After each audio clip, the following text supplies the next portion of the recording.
కామారెడ్డి జిల్లా బాన్సువాడలోని మాతా శిశు ఆసుపత్రిలో 5గురు మహిళలకు సిజేరియన్ వికటించింది. 10 మంది బాలింతల్లో 5గురికి తెల్ల రక్త కణాలు తగ్గడంతో నిజామాబాద్ జిల్లా ఆసుపత్రికి తరలించారు.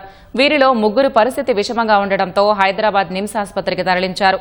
10 మంది బాలింతల్లో 5గురికి రక్త కణాలు తగ్గడం, రక్తస్రావం జరగడంతో పేషెంట్స్ భయాందోళనకు గురవుతున్నారు. మందులలో లోపం ఉందా లేక ఇన్ఫెక్షన్ అయిందా అనే కోణంలో పరిశీలిస్తున్నామని సూపరింటెండెంట్ విజయ్ భాస్కర్ తెలిపారు. మందులు కూడా సీజ్ చేసి ల్యాబ్కు పంపుతున్నట్లు తెలిపారు.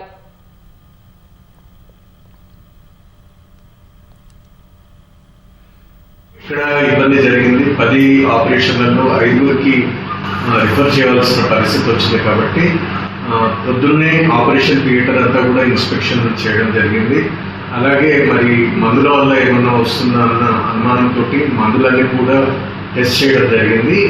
అవి కొద్ది సీల్ చేయడం కూడా జరిగింది గవర్నమెంట్కి వాటి టెస్టింగ్ కోసం పంపించడానికి.